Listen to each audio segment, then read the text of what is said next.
اعوذ باللہ من الشیطان الرجیم بسم اللہ الرحمن الرحیم الحمد للہ رب العالمین وصلی اللہ علی سیدنا محمد وآلہ الطاہرین ولعنۃ اللہ علی اعدائہم اجمعین من الآن الی قیام یوم الدین اما بعد۔ ناظرین محترم، حاضر محترم، السلام علیکم ورحمۃ اللہ وبرکاتہ۔ جیسے کہ آپ جانتے ہیں کہ ہماری جو یہ سلسلہ گفتگو ہوتی ہے احکام عملی کے سلسلے سے ہوتی ہے۔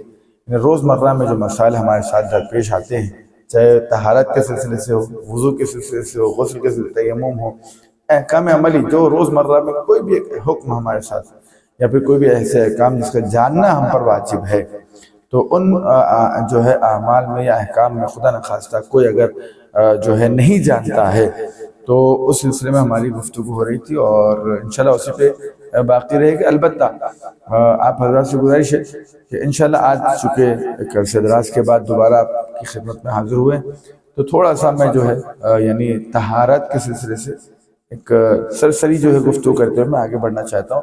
طہارت کی دو قسمیں ہیں، ایک ہوتی ہے نیت والی، ایک ہوتی ہے بغیر نیت والی۔ نیت والی سے مراد یہ ہے کہ وضو، غسل، تیمم، اور بغیر نیت والی جیسے کپڑا پاک کرنا ہو یا برتن پاک کرنا ہو۔ جس میں نیت والی جو ہوتی ہے اس میں ضروری ہے کہ نیت کیا جیسا وضو کرنا ہے تو وضو کے لیے نیت ضروری ہے کہ میں وضو کر رہا ہوں قربتاً الی اللہ، یا غسل کر رہا ہوں قربتاً الی اللہ۔ کون سا غسل کر رہے ہیں یہ معین کرنا ہے، ٹھیک ہے۔ اسی طریقے سے تیمم کریں تو کس کے لیے کر رہے ہیں، یعنی وضو کے بدلے کر رہے ہیں یا پھر غسل کے بدلے کر رہے ہیں، یہ تعین کرنا، تو اسے کہتے ہیں نیت کرنا۔ نیت یعنی ارادہ، اور ارادے کے لیے ضروری نہیں ہے کہ انسان زبان سے دہرائے کہ میں کھڑا ہوں اب میں نیت کر رہا ہوں کہ میں جو ہے وضو کر رہا ہوں یا پھر میں تیمم کر رہا ہوں، ٹھیک ہے۔ اگر انسان کے ذہن میں ارادہ ہوگا تو نیت ہوگی، کافی ہے، اس کے لیے زبان سے دہرانا واجب نہیں ہے۔ اسی طریقے سے بغیر نیت والی طہارت، جیسے کپڑا پاک کرنا ہے، برتن پاک کرنا ہے، تو ضروری نہیں ہے کہا جائے کہ میں برتن پاک کرتا ہوں قربتاً الی اللہ، بلکہ آپ اس کو آب خلیل اگر ہے تو 3 مرتبہ اس کو آب خلیل سے پاک کیا جائے، اگر آب جاری ہے تو 1 مرتبہ کافی ہے، اور اصل نجاست پہلے ہٹا دیں۔ اب آئیے وضو، غسل، تیمم میں نے عرض کیا تھا کہ وضو میں جو ہے جو چیزیں واجب ہیں وہ آب جاری جیسے ریور ہے، ٹھیک ہے، جیسے بہتا ہوا پانی، یعنی ایک ندی جس کو کہتے ہیں، ٹھیک ہے، اس کو آب جاری کہتے ہیں، ٹھیک ہے۔ اور وہ آب جاری جو ہے بالکل ایسا ہے جیسے نجاست جیسے اس سے ملے گی، جس چیز کوئی شے اس سے مل جائے گی تو فوراً پاک ہو جائے گی، کیونکہ وہ آب کل سے زیادہ پا جاتا ہے۔ تو اسی طریقے سے نل کی ٹوٹی جو ہے آپ کی یہ قرب میں شمار ہوگی۔ مثال کے طور پر اگر آپ کے پاس اوپر ٹانکی لگی ہوئی گھر کے اوپر، اگر 5000 لیٹر پانی اس میں یا پھر 1000 لیٹر کی ہے یا 500 لیٹر کی ہے تو 377 لیٹر اگر پانی ہو تو پانی قرب کے حکم میں آتا ہے، اور قرب پانی میں نجاست ملنے سے نجس نہیں ہوگا جب تک کہ اس کے رنگ، بو، مزہ چینج نہ ہو جائے، ٹھیک ہے۔ لیکن آب قلیل جیسے نجاست سے ملا نجس، لیکن آب قرب نجس نہیں ہوگا فوری طور پر، یعنی اتنی زیادہ مقدار میں اس کو خون ملا دیا جائے یا پھر دیگر جو نجاستوں سے مل گئی ہو کہ رنگ، بو، مزہ اس کو بدل جائے، ایسی صورت میں وہ نجس ہو جاتا ہے۔ اب آئیے بات ہماری چل رہی تھی کہ وضو میں جو چیزیں واجب ہیں جیسے نیت کرنا، وضو کرتا ہوں قربتاً الی اللہ۔ اب واجب جو وہ یہ ہے کہ بال اگنے کی جگہ سے لے کے ٹھڈی تک، لمبان میں، چوڑان میں کتنا، یہ انگوٹھا اور یہ بیچ کی انگلی، اس کے احاطے میں جتنا چہرہ آپ کا آ رہا ہے یہ دھونا واجب ہے، باقی اس کے علاوہ مستحب ہے۔ دیگر جگہ ہاتھ کو پھیرنا یہ مستحب ہے، یعنی یقین ہو جائے گا انسان کو پانی پوری طریقے سے واجب مقامات پہ پانی پہنچ چکا ہے۔ اسی طریقے سے چہرے کے بعد سیدھے ہاتھ کا کونی کے اوپر سے انگلیوں کے سرے تک، دائنے ہاتھ کا کونی کے اوپر سے انگلی کے سرے تک۔ سر کا مسح میں نے عرض کیا تھا اس کے پہلے کہ ایسے مسح کبھی نہیں ہوگا، جو بھی ایسے مسح کر رہے ہیں ان کا مسح باطل ہے۔ آیت اللہ سیستانی صاحب کے فتوے کے مطابق سیستانی صاحب کہتے ہیں کم سے کم لمبائی میں، ٹھیک ہے، 1 انگلی کے برابر، آپ چاروں انگلیاں ملا لو آپ تب بھی 2 انچ ہو رہے،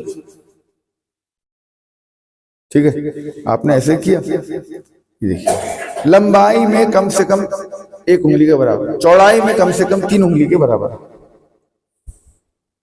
ٹھیک ہے، 3 انگلی کم سے کم 3 انگلی چوڑائی میں، اب پورا ہاتھ ہو تو بہتر، اس طریقے سے آپ جو ہے کر سکتے ہیں، اس طریقے سے آپ نے کر لیا، آپ کا یہ سر کا مسح ہو جائے گا۔ لیکن اس کے علاوہ اگر کوئی ابھی تک ایسے کرتا آیا ہے، جی ہیئر اسٹائل خراب ہوتا ہے تو بہرحال پھر نماز خراب ہو جاتی ہے، ہیئر اسٹائل خراب کرنا پڑتا ہے، کچھ کھونا ہے، کچھ پانا ہے تو کچھ کھونا پڑتا ہے، ٹھیک ہے جی، نہیں 1 انگلی سے اس نہیں ہوگا بیٹا، مسا نہیں، کیوں؟ کیونکہ 3 انگلی چوڑائی میں 3 انگلی کے برابر ہونا چاہیے، اتنی اسپیس ہونا چاہیے چوڑائی میں، کم سے کم اتنی اسپیس ہونا چاہیے، 1 انگلی سے جو ہے مسا، سر کا مسا نہیں ہوگا، کسی بھی اعتبار سے صحیح نہیں ہے، وضو باطل ہے۔ اسی طریقے سے پیر کا مسا، پیر کا مسا جب کریں گے ایک چیز کا دھیان رکھنا، ناخن کے اوپر سے نہیں بلکہ ناخن کے تھوڑا سا آگے جو گوشت ابھرا ہوا ہوتا ہے، جیسے یہ ناخن ہے، ٹھیک ہے، یہ ناخن ہے، ہم نے ایسے کرا تو نہیں، بلکہ کہا جا رہا ہے کہ یہاں سے یہ جو ناخن کے نیچے تھوڑا سا ابھرا ہوا حصہ ہے نا، یہاں سے اس طریقے سے لیں گے اور اٹھان میں للکعبین فامسحوا وجوہکم وایدیکم الی المرافق، اس کے بعد جو ہے فاغسلوا وجوہکم وایدیکم الی المرافق، اس کے بعد مسح کے لیے اللہ نے کہا فامسحوا، آپ مسح کرو الی الکعبین، کعبین کہتے ہیں اٹھی ہوئی جگہ کو، اس لیے خانہ کعبہ کو کعبہ کیوں کہتے ہیں؟ کیونکہ بالکل سینٹر آف ارتھ، یعنی اٹھی ہوئی جگہ پہ خانہ کعبہ ہے، تو کعبہ یعنی ابھری ہوئی جگہ، جہاں آپ کی ابھری ہوئی جگہ، جہاں آپ کا یہ جوائنٹ یہاں پر آگے ختم ہو رہا ہے، یہاں تک آپ کو کرنا ہے احتیاط واجب کے بنا پر، یہ آپ کا پیر کا مسح ہوگا۔ اس کے بعد اب آئیے غسل کی بات، غسل میں نیت، اچھا مستحبات کیا وضو میں؟ مستحبات ہاتھوں کا پونچھوں کا دھونا، کلی کرنا، ناک میں پانی چڑھانا، یہ سب کیا ہے؟ یہ مستحبات ہے، کریں گے تو ثواب ہے، نہیں کریں گے تو کوئی عذاب نہیں ہے، وضو پہ کوئی اثر نہیں پڑے گا۔ اسی طریقے سے اب آئیے غسل میں کیا کیا چیزیں واجب ہے۔ غسل میں واجب جو ہے وہ یہ ہے، مثال کے طور پر انسان کے اوپر غسل جنابت واجب ہے تو پہلے ضروری یہ ہے کہ جو ظاہر نجاست لگی ہوئی بدن کوئی بھی، چاہے وہ منی ہو یا پھر جو ہے پیشاب ہو یا پھر جو فضلہ ہو، ٹھیک ہے، اگر لگا ہوا ہے تو پہلی فرصت میں اس کو پاک کرنا ضروری ہے، وہ جب بدن سے آپ کے نکل جائے اس کے بعد پھر آپ کو غسل کرنا ہے۔ بعض اوقات یہ ہوتا ہے کہ لگا ہوا ہے غسل کر رہے ہیں، اب پتہ نہیں چل رہا ہے کہ مثلا جو ہے پاک ہوا بھی کہ نہیں ہوا، تو ایسی صورت میں ضروری ہے کہ پہلے ظاہر نجاست کو دور کریں، اس کے بعد غسل کریں، اور غسل کرنے میں ضروری ہے کہ نیت کے بعد سر اور گردن کا دھونا یہ واجب ہے، ٹھیک ہے۔ اس کے بعد آدھا دایاں حصہ اور آدھا بایاں حصہ، جس میں یہ ہے کہ کیا کہتے ہیں آپ کے ظاہری چیزیں جتنی ہیں ان کو دھونا ضروری ہے، ناک میں پانی پہنچانے کی ضرورت نہیں، کان کے اندر پانی پہنچانا واجب نہیں ہے، جتنی چیزیں ظاہر ہے اتنی جگہ پانی پہنچانا واجب ہے۔ یہ ہو گیا آپ کے غسل۔ تیمم میں دیکھیں آپ جو چیزیں ہیں وہ یہ ہے کہ اگر تیمم وضو کے بدلے ہے، اچھا کب کریں گے تیمم؟ یہ میں نے عرض کیا تھا، پانی آپ کے نقصان دہ ہو یا پانی موجود نہ ہو یا پانی موجود ہے، پانی موجود جو ہے مگر اتنا ہے کہ جس کے ذریعے سے ہم جانور کو جو ہے، جانور کی پیاس بجھانے کے لیے بس اتنا پانی ہے، اور اپنی پیاس بجھانے کے لیے کچھ پانی رکھا ہوا، کہ اگر وہ پانی سے وضو کر لیا جائے، ہو سکتا ہے جانور کی جان چلی جائے یا ہماری جان چلی جائے، ایسی صورت میں وضو کرنا جائز نہیں ہے، حرام ہے۔ اگر میں وضو کر بھی لیا تو اس وضو سے نماز ہوگی اور نہ ہی تو قرآن کو چھوا جا سکتا ہے، ٹھیک ہے، جان کا بچانا واجب ہے، لہٰذا وضو نہیں کرنا ہے، وضو نہیں کرنا ہے۔ یہ بات ہو گئی ہماری، اور پانی موجود ہے لیکن انسان کو نقصان دہ ہے، پانی بہت ہے، اتنا پانی ہے کہ ماشاءاللہ 5000 کی ٹینکی فل ہے، مگر پانی جو ہے ہمارے لیے بدن میں کسی کا آنکھ کا آپریشن ہو، کئی دن تک اس کو چہرہ نہیں دھونا، پانی نہیں لگانا ہے، کہ ایسی صورت میں تیمم کرنا ہے۔ ایسی صورت میں تیمم کرنا. تیمم کیسے کریں گے؟ میں نے اس کے پہلے بتایا تھا کہ دونوں ہاتھوں کو پہلے انگوٹھیاں ہیں تو پہلے نکال لیں گے انگوٹھیوں کو، اس کے بعد دونوں ہاتھوں کو گرد غبار پتھر مٹی پہ ماریں اور اسے جھٹکیں، اور جھٹکنے کے بعد میں جیسے بتایا کہ یہ دونوں انگوٹھے دونوں کن پٹیوں پہ پہلے سیدھی جانب، پھر لیفٹ، پھر سیدھا نیچے. چشمہ سپنے میں سرسری طور پہ بتا رہا ہوں. چشمہ وغیرہ نکال دیں، اور چشمہ اگر ہے تو انگوٹھیاں نکال دیں. اس کے بعد جیسے یہ ہو جائے دایاں ہاتھ یعنی بایاں ہاتھ کے اوپر ایسے پھیریں گے، پھر دایاں ہاتھ تو بایاں ہاتھ کے اوپر پھیریں گے ایسے. یہ آپ کا ہو گیا وضو کے بدلے. غسل کے بدلے احتیاط مصاب یہ کہ سیم ایز اٹ از رہے گا، نیت خالی غسل کے بدلے ہوگی، اور دوبارہ ہاتھ مار کے اس طریقے سے ہاتھ کے اوپر ہاتھ پھیریں گے. بس اتنا فرق ہے، ورنہ غسل کے بدلے بھی اتنا ہی کافی جتنا وضو کے لیے کافی ہے. اب کوئی سوالات آپ لوگ کے ہیں تو انشاءاللہ. آپ ابھی میں پوچھا نہیں، آپ کا اپنے جاب ہے باس ہے، ان کا اس طرح رہتا ہے کہ کھانا کھاؤ گے جی پتا ہے اپنے کو ہندو کے ہاتھ کا ان کا پورا انوج پکائے سے، مگر اپنی کو آپ کے حالات آپ کے جو ہے یعنی تعلقات خراب ہونے کے چانسز ہے، آپ کے جو ہے مجبوری نہیں بلکہ تعلقات خراب ہو رہے ہیں. ٹھیک ہے، آپ کے باس ہے جیسا آپ نے بتایا ہے، تو ایسی صورت میں سائن صاحب کہتے ہیں کہ ان کی خوشی کی خاطر آپ ان کے سامنے لے لیں ہاتھ، لیکن اس طرح نہیں کھاؤ، منہ میں رکھ لیں. پھر اصرار کریں ایک اور کرو، اور وہ جب تک وہ اندر نہیں جائے گا دوسرا جائے گا، جا نہیں پائے گا، یا اس کو چبا کے آپ اتار سکتے ہیں گلے سے. پھر اصرار ہوا تو دوسرا لیا، اس کے بعد کوئی ایک بہانہ بنا کے آپ وہاں سے نکل سکتے ہیں. ٹھیک ہے، مجبوری میں جہاں پر انسان کی بندے مومن کی جان، مال، عزت، آبرو اس پر جب بات آتی ہے تو اللہ نے دین کے احکام میں تبدیلی واقع کر دی. یعنی انسان کی جان، مال، عزت، آبرو کی اللہ نے اتنی اہمیت رکھی ہے. اس کے بعد اب تک گفتگو اور ہو سکتی ہے کہ جان، مال، عزت، آبرو. جان یعنی جہاں انسان کو جان کا خطرہ ہے، وہاں جہاں پر آپ کو قرآن پڑھنے کے لیے وضو کرنا واجب ہے، وہ وضو اگر پانی انسان کے نقصان دہ جان کا نقصان ہے تو ایسی صورت میں وضو کرنا حرام ہو جاتا ہے، جو کہ واجب تھا ابھی تک، حالات کی بنا پہ حرام ہو. تو جو چیز جان کو ہلاکت میں ڈالنے کا سبب بن جائے وہ خود بخود آٹومیٹک حرام ہو جاتا ہے. اب اس سے کئی مسائل آپ کے حل ہوں گے. مال کے اعتبار سے علیکم السلام ورحمۃ اللہ. مال کے اعتبار سے یہ ہے، ہم نے کسی سے مال لیا اور ساری کائنات ہر شے، میں کھل کے نہیں بول سکتا ہوں کچھ باتیں کیمرے کے سامنے، ساری کائنات اللہ نے بندگان خدا کے لیے رکھا ہے.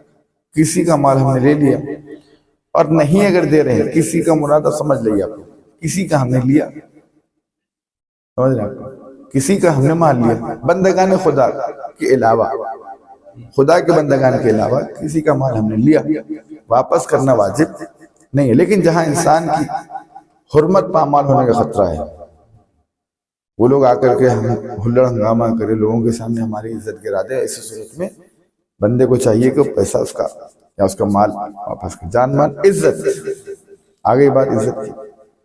ٹھیک ہے، اب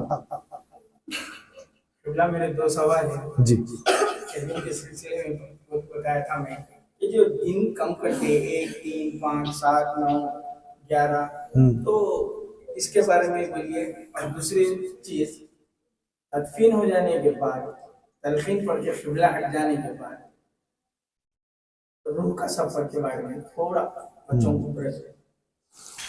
دیکھیے، پہلا سوال جو آپ کا ہے، آپ نے جو کہا کہ 1، 3، 5، 7، 9، 11، 13.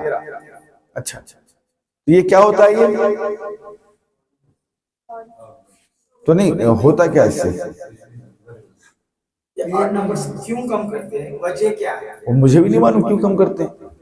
یہی چاہیے. اگر شریعت میں کچھ ہوتا تو میں بتاتا اس کے بارے میں.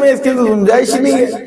دیکھیے 10ویں کا مطلب کیا ہے؟ 10 دن مکمل ہو جانا. 20ویں کا مطلب کیا ہے؟ 20 دن مکمل ہونا. 30ویں کا مطلب کیا ہے؟ 30 دن مکمل. چہلم کا مطلب کیا ہے؟ یہ شریعت نساء ہے، اس کے بعد ڈسکس نہیں کر سکتے. بالکل. یعنی یہ جو ہے چہلم یعنی 40 دن مکمل ہو جائیں انسان. کتنے پہلے کرتے تو دوسرا نمبر کٹ جاتا، یہ ڈرنا تھا لوگوں کو. دوسرے آدمی کا نمبر جلدی آ جائے گا، کوئی مر جائے گا، انتقال ہو جائے گا. یعنی موت اللہ کی موت کو علاوہ روک دے. دیکھیے مسئلہ یہ ہے کہ یہ دن کم کرنے سے کسی کی موت روکنا نہیں ہو سکتا. کسی روایت میں ملتا، ہاں روایت میں ملتا ہے کہ صدقہ موت کو ٹال سکتا ہے. صدقہ دے کے موت کو ٹالیا. کہ دن کم کر کے موت کو ٹالنا کسی روایت کسی حدیث میں نہیں ہے. ابھی کل ہی میں سے ایک سوال، کل نہیں آج صبح میں ایک بندے خدا کے یہاں، ان کے یہاں اپنی دادی کا ان کا انتقال ہو گیا تھا. انہوں نے ان کا مولانا صاحب وہ فنا افراد نے مجھ سے کہا کہ وہ جو ہے آج انتقال ہو گیا تو آج نہیں ہونا چاہیے تھا انتقال. اور وہ چورستے پہ کچھ ہنڈی پھولنے کے بول رہے تھے دہی کی. میں نے کہا دیکھو بھیا ایسا کرو، ہنڈی لو آپ دہی کی، اور چورستے پھوڑنے کے بجائے میرے گھر پہ لا کے دے، کم سے کم میں کھا کے دعا تو دوں گا. یعنی بالکل اسراف. اللہ نے کہا کلوا واشربوا لا تسرفوا، کھاؤ تو اسراف مت کرو، اور ہم اسراف کرنے پہ تلے ہوئے. چورستے پہ پھوڑنے سے کس کا بھلا ہو رہا ہے؟ الٹا گندگی پھیل رہی ہے اور کچھ بھی نہیں ہے نا. اور شریعت نے اس کام سے مناہیت رکھی ہے. اب بیچارہ منگل کے دن مر گیا، اس کی کیا غلطی ہے کہ اس نے پہلے اس کو پتا تھا، اس کو پتا ہے کون سا دن چوائس کرنا ہے کہ میں منگل کے دن مروں یا پیر کے دن مروں. یا موت کب کہاں آ جائے ایک لمحے کے لیے نہ تاخیر ہو سکتی ہے نہ ایک لمحے کے لیے آگے بڑھ سکتا ہے. جہاں جیسی حالت میں ہے ویسی حالت میں اسے جانا ہے. جو دن آ گئی موت اسے جانا ہے. کسی کا دن معین نہیں ہے کہ فلاں دن مرنا ہے، نہیں. تو لہٰذا کوئی دن معین نہیں ہے. اور ایسا نہیں ہے کہ مثلا اگر 40 دن میں سے 10 دن ختم کر دیں گے تو کسی کی موت نہیں آئے گی، ایسا نہیں ہے. 40 دن یعنی 40واں یعنی چہلم. ورنہ آپ 5 دن کم کریں تو پھر چہلم نے وہ 35واں ہو گیا. اگر 2 دن کم کر دیا آپ نے تو 38واں ہے، وہ چہلم نہیں ہوگا. ٹھیک ہے. یا پھر آپ نے 8 دن کم کر تو 32واں ہے، وہ کہاں سے چہلم ہوا؟ بس یعنی انسان کو دفن کرنے کے بعد 40ویں دن جو مجلس کی جاتی ہے اس کو چہلم کہا جاتا ہے. دیکھیے مسئلہ ایسا ہے کہ کچھ چیزیں ہمارے جو ہے دین اسلام کے علاوہ بھی کچھ باتوں کو دین بنا کر پیش کیا جا رہا ہے، اور اتنا غلط العام ہو چکا ہے کہ لوگ جو ہے اس کو اب مخالفت کرنے سے ڈرتے ہیں. حالانکہ شریعت کی مخالفت کرتے ڈرنا چاہیے. حالانکہ اس کی کوئی جو اہمیت نہیں اس مسئلے کی، بھئی اتنے کم کرو اتنے کم کرو ورنہ کسی کی موت ہو جائے گی. مرنا تو ہر کسی کو، کوئی بچہ نہیں، کتنے بھی دن کم کر لو. ملک الموت کے سامنے پوری گنتی آ جاتی، کتنے دن کم کرو، 3 دن پہلے اٹھا کے لے کے چلے جاتے اس کو. جی جناب سلیمان اپنے جو ہے رعایا سے کہہ رہے تھے، ان کو کام پہ لگا دیا اور کام پہ لگے ہوئے، اور جناب سلیمان پہاڑ کے اوپر گئے اور جا کر کھڑے ہو کے دیکھ رہے تھے. اور انہوں نے یہ کہہ دیا تھا کہ کوئی پہاڑ کے اوپر نہیں آنا. اپنی رعایا سے جناب سلیمان کون؟ جس کو اللہ نے ہواؤں پہ، ساری کائنات کی ہر شے پہ قدرت دی تھی، اختیار دیا تھا. وہ ہوا میں غالین میں سفر کرتے تھے جناب سلیمان. ٹھیک ہے. اور چونٹیوں سے بات کرتے تھے. وہ دیکھا سورنام نے جو واقعہ موجود، جناب سلیمان نے جو اپنے ہاتھ پہ چونٹی کو بلا کر کے جو بات کیا، اور چونٹی بھی بہرحال بہتر انداز میں جواب دیا. یہ بتایا کہ میں نبی ہوں، میں بہتر ہوں کہ تو بہتر ہے؟ کہا اب اس وقت تو میں بہتر ہوں. ہاں کیونکہ جو نبی ہے وہ نبی کے ہاتھوں میں ہوں.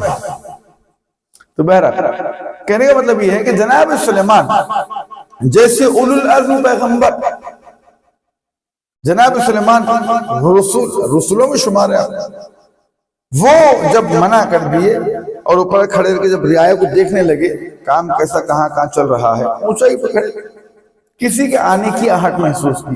جناب سلیمان نے کہا میں نے منع کیا تھا نا کسی کو بھی اوپر آنے کے لیے، کیوں اوپر آئے؟ کہ اگر میں آتا ہوں تو کسی کی اجازت کی ضرورت نہیں ہوتی ہے. جب مڑ کے دیکھا تو کیا دیکھا؟ ملک الموت. کہ مجھے ایک لمحے کی مہلت بتا کے بیٹھ جاؤں خاندان. جس حالت میں کھڑے ہو عصا کا سہارا لے کھڑے ہوئے تھے، عصا لکڑی پکڑے ہوئے کھڑے ہوئے تھے، ایسا کھڑے ہوئے دیکھ رہے تھے، ایسے اسی حالت میں ان کی روح قبض کر لی گئی۔ لوگوں کو کب پتا چلا کہ انتقال ہو گیا؟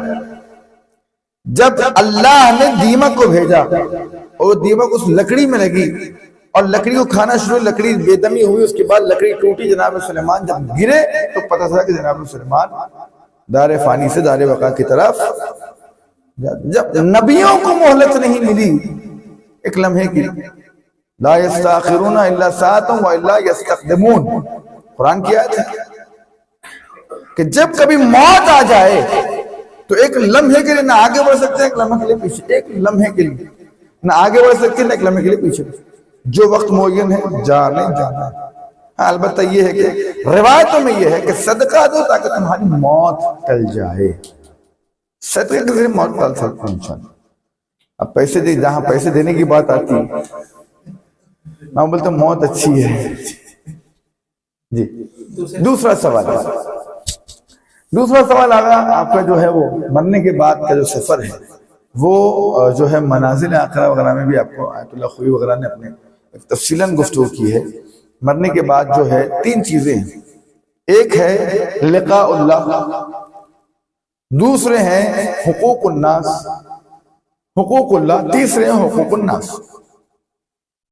یعنی مرنے کے بعد انسان کا سفر اس وقت شروع ہوتا ہے جب مر جاتا ہے انسان، قبر میں دفنا دیا جاتا ہے تو دو فرشتے آتے، آنے کے بعد جو ہے اس سے پوچھتے ہیں اچھا یہ جو ہے منکر و نکیر اور جو ہے مبشر و بشیر، یہ جو فرشتے ہیں یہ ایک ہی فرشتے ہیں لیکن تاثیر دو ہے۔ جو مومن مرتا ہے اس کے پاس مبشر و بشیر آتے ہیں، یعنی تاثیر بدل جاتی ہے۔ جیسے ہمارے پاس اب اے سی چل رہا ہے، ٹھیک ہے، اب یہ گرمیوں میں مثال کے طور پر ٹھنڈک دے رہی ہے، لیکن بہت زیادہ اگر سردیاں ہونا شروع ہو جائے تو اس کی تاثیر بدل سکتے ہیں، ریموٹ کے ذریعے سے اس کو گرم ہوا پہ اس سے۔ چیز ایک ہے، تاثیر دو۔ فرشتوں میں بھی ایسے ہے، دو ہی فرشتے، مبشر بشیر بھی وہی ہے، منکر و نکیر بھی وہی ہے، لیکن جب مومن کی قبر میں داخل ہوتے ہیں تو بشارت دینے والے ہو کے داخل ہوتے ہیں، اور جب منکر ولایت علی کی قبر میں داخل ہوتے ہیں تو پھر آنکھیں سرخ ہوتی ہے اور ہاتھ میں گرز ہوتا ہے جو آگ سے بنا ہوا ہوتا ہے، اور بالکل ہی جو ہے ڈراؤنی شکل میں داخل ہوتے ہیں، ان کی زبان لٹک رہی ہوگی۔ اور جب یہ لوگ جو داخل ہوں گے تو جو بندے مومن ہوگا، بندے مومن جو ہے جو ولایت مولا کائنات کے اقرار کرنے والے ہیں، یہ بات مسلم ہے، پکی ہے، میں نے اس کے پہلے بھی عرض کیا تھا کہ اللہ نے حدیث قدسی کے ذریعے پیغام پہنچا دیا، اگر سب کے سب انسان لو اجتمع الناس علی ولایت علی ابن ابی طالب، اگر سارے لوگ ولایت مولا کائنات پر جمع ہو جاتے لما خلقت النار، اللہ جہنم کو خلق ہی نہیں کرتا، اللہ جہنم کو خلق ہی نہیں کرتا، کہ جہنم خلق ہوئی ہے منکر ولایت علی کی۔ شیعہ نے حیدر کرار جہنم میں حیدرآبادی زبان میں جائیں گے نہیں جائیں گے، اتنی پکی بات ہے، 1000% روایت ہے، جائیں گے نہیں جہنم۔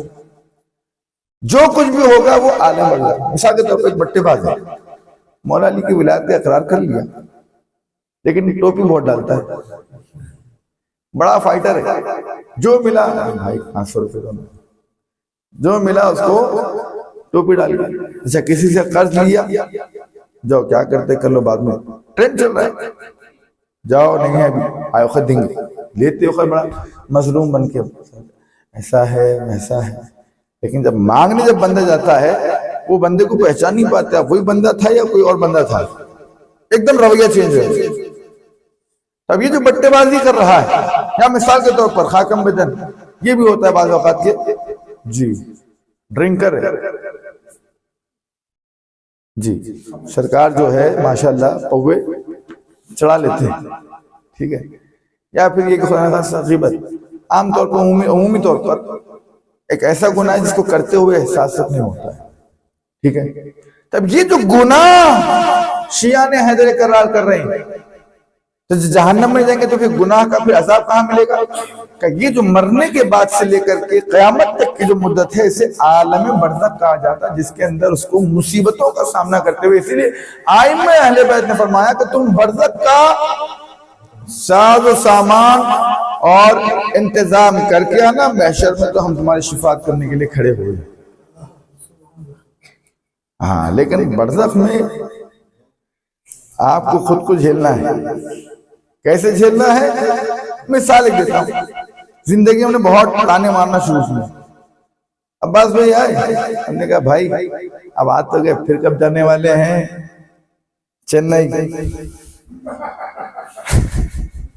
ٹھیک ہے، بیٹھے بیٹھے جو ہے اب تو دکھ رہے ہیں بھائی، لیکن کب جاتے خبر نہیں تھی، ایک پیر ادھر ایک پیر ادھر ہے۔ یہ تو مزاحن ہے بہرحال، لیکن بعض اوقات ایسا ہے تنزیحن، یعنی جس کے ذریعے سے بندے مومن کا دل جو ہے، اچھا مومن کا مذاق کرنا بھی عبادت ہے، مومن کا مومن سے مزاح کرنا، مزاح کرنا یہ عبادتوں میں شمار ہے۔ یہ تو بات مزاحن تھی۔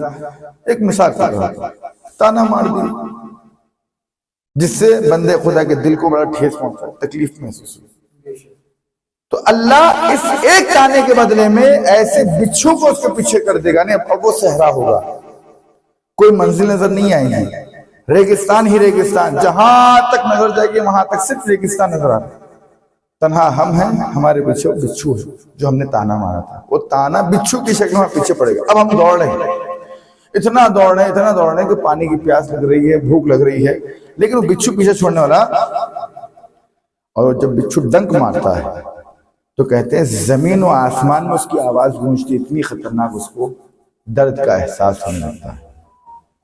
ہاں اب اس دوران میں دوڑتے انسان کو کوئی آگے بڑھ کے سورہ فاتحہ پڑھ دیا، الحمدللہ رب العالمین، وہ سورہ فاتحہ جا کے اس کو کچھ دیر کے لیے پیچھے کر دیتا ہے۔ ہاں یعنی کچھ دیر کے لیے، جیسے نزدیک ہو گیا ہوں، آپ کی سپیڈ بڑھ جاتی ہے سورہ فاتحہ پڑھتے ہیں، اس کی سپیڈ کم ہو جاتی ہے، فاصلہ زیادہ بڑھ جاتا ہے، لیکن ڈنک مارے گا ضرور۔ مثال کے طور پر اتنے بچھو آپ گن کے رکھیے، آپ کون مار رہے ہیں۔ اب ایک بندہ مثال کے طور پر جھوٹ بول رہا ہے، ایک جھوٹ بڑی مصیبتوں کے بعد، دیکھیے جہالت ہوتی ہے، جھوٹ ہوتا ہے۔ جہالت یعنی کیا؟ مجھے نہیں معلوم مسئلے کے بارے میں، سوال کا جواب مجھے نہیں معلوم ہے، لیکن میں اپنی بڑائی دکھانے کے لیے مجھے تو ہر چیز آتی ہے۔ آپ نے سوال کچھ اور کیا اور میں نے گھما پھرا کے آپ کو ٹول کر کیا مولانا صاحب، آپ کو تو ہر چیز پتا ہے۔ بندہ یہ نہیں بول سکتا کہ بھائی مجھے خبر نہیں ہے، میں دیکھ کے بتاتا ہوں، یہ اقرار کرنے میں بندہ چھوٹا محسوس کر رہا ہے اپنے آپ، ٹھیک ہے، لیکن جہالت کی بنا پر اس نے کیا کیا؟ غلط جواب دے دیا۔ اتفاق یہ ہوا کہ اب یہ جہالت عالم برزخ میں ایک خوفناک چہرہ بن کے آپ کے پیچھے دوڑے گا، جس کی آنکھیں سرخ ہوگی، آنکھ سے آگ نکل رہی ہوگی، پورا بدن جلا ہوا ہوگا، بڑے بڑے ناخون ہوں گے، اور جب آپ کے پیچھے دوڑے گا آپ اسے جان چھڑا کے بھاگنے کی کوشش کریں گے، یہاں تک ایک پہاڑ آ جائے گا، وہ پہاڑ کو بڑی مصیبتوں سے آپ چڑھیں گے، اور بیچارہ نیچے کا نیچے کھڑا رہے گا، آپ کا انتظار کریں کب گریں گے، آپ کو کب نوچے گا وہ، اور آپ کیا کریں؟ چڑھ رہے، بڑی مصیبتوں چڑھے، اور آخر میں چڑھنے والے اوپر ہی تھے تو اتفاق سے اتنا بڑا اژدہا بیٹھا ہوا، ہاتھ آپ نے رکھا ادھر، بولے یہ ڈسا جو ہے، جو ڈسے گا، یہ آپ نے زندگی میں جھوٹ بولا تھا، وہ جھوٹ اس سانپ کی شکل میں آ کے آپ کو ڈسے گا، اور آپ اتنی اونچائی سے پھر نیچے گر جائیں گے، پھر بھاگنا۔ تو وہ جیسے ڈسے گا آپ کا وہ جو جھوٹ آپ نے بولا تھا، وہ اس کا کفارہ وہاں ہوگا۔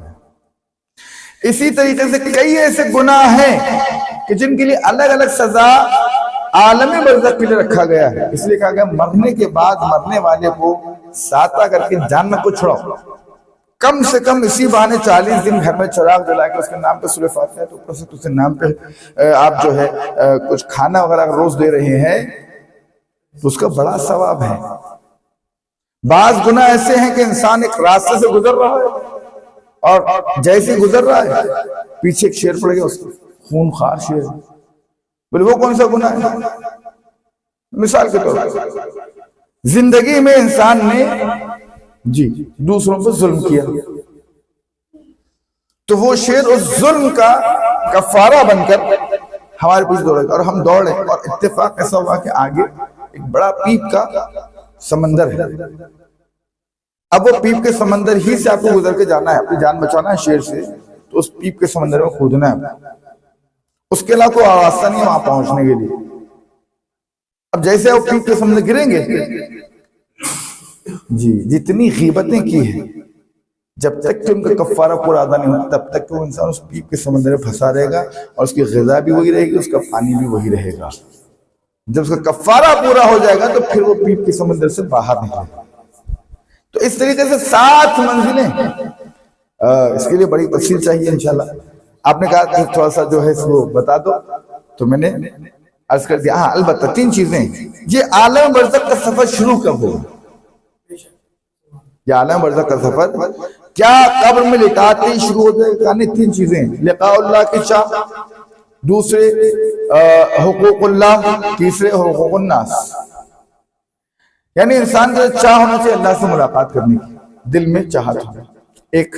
دوسری شرط یہ کہ اللہ کے حقوق کو ادا کیا ہو،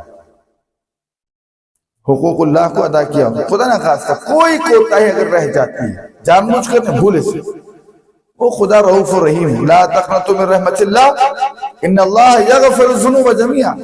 تم کبھی اللہ کی رحمت سے نا امید نہ ہونا، مایوس نہ ہونا، اس لیے کہ اللہ بخشنے والا ہے. یہ بہرحال اس کے اندر ہو سکتا ہے خدا شاید بخش. لیکن حقوق الناس، حقوق الناس کو اللہ چاہ کے بھی نہیں بخش سکتا. کیوں؟ جب تک کہ جس کے حق میں ہم نے ظلم کیا ہے جب تک کہ وہ نہ بخش دے. یعنی مثال کے طور پر ہمارے پاس ایک چیز یہ ہونی چاہیے کہ کسی کا انتقال ہوگا گھر میں، تو ہم میت اٹھانے سے پہلے جتنے افراد آئے ہیں ان کے درمیان اعلان نہیں کرنا چاہیے کہ ہمارا بھائی، مثال کے میرا بھائی کا انتقال ہو گیا، میرا بھائی آپ میں سے کسی کا قرض باقی ہے تو مجھ سے آ کر رجوع کرے. مثال کے طور پر اس نے 10 لاکھ روپے لیا ہوا تھا تو ہم مسالیت کرنے سامنے، بھائی اب میرا بھائی تو نہیں رہا، آپ کو 10 لاکھ تھے، مسالیت کرتے ہیں، میں کوشش کرتے 5 لاکھ آپ کو دے دوں گا. تو یہ حقوق الناس. کسی سے وقت لے لیے تو کچھ ٹائم کے بعد ہم دے دیں گے. یہ آپ لے لیے نا وقت، یا کوئی مثالیت یہاں ہوگی، اب اس کا جواب دے نہیں ہے. ٹھیک ہے، تو یہ بہرحال. تو حقوق الناس خدا بھی چاہ کے معاف نہیں جب تک کہ خود بندے خدا معاف نہ کرتے. یہ 3 مرحلے گزرنے کے بعد پھر وہاں سے برزخ کا سفر شروع ہوتا ہے. ورنہ کئی ایسے لوگ ہیں آج بھی عذاب قبر مبتلا ہے، کیونکہ حقوق الناس پورے نہیں ہوئے. تو عذاب قبر مبتلا، ابھی ان کا برزخ کا سفر سٹارٹ نہیں ہوا. ہو سکتا ہے جناب آدم کے زمان مرا ہو اور آج تک بھی عذاب قبر میں بیچارہ پھنسا ہوا اور عالم برزخ کا سفر شروع نہیں ہوا. اور عالم برزخ میں یہ ہوتا ہے کہ جیسے جیسے منزلیں طے ہوتی ہیں، جس کے گناہ کم ہوتے ہیں، جلدی جلدی جلدی جلدی سے طے کر کے ایک منزل پہ آ کے بیٹھ جاتا ہے جہاں پر جو ہے بہرحال کھانے پینے کا انتظام رہتا ہے. جیسے مثال کے طور پر آپ نے دیکھا ہو کربلا، آپ گئے ہیں چہلم میں، نجف سے کربلا جب انسان پیدل جاتا ہے تو چلتے چلتے چلتے ایک مقام پہ جب رات ہوتی ہے تو فوراً ایک خیمے کو لے لیتے، سونے کرنے کے لیے جگہ دیکھ لیتے کیسی. وہاں پر بھی ایسے ہوگا. ایک منزل پر جب جائیں گے تو وہاں پر جب جا کے اپنی جگہ تلاش کریں گے رات میں رکنے کے لیے، وہاں آپ کو اپنے رشتہ دار نظر آئیں گے. ارے تم کب آئے؟ اچھا تم بھی سفر میں ہو.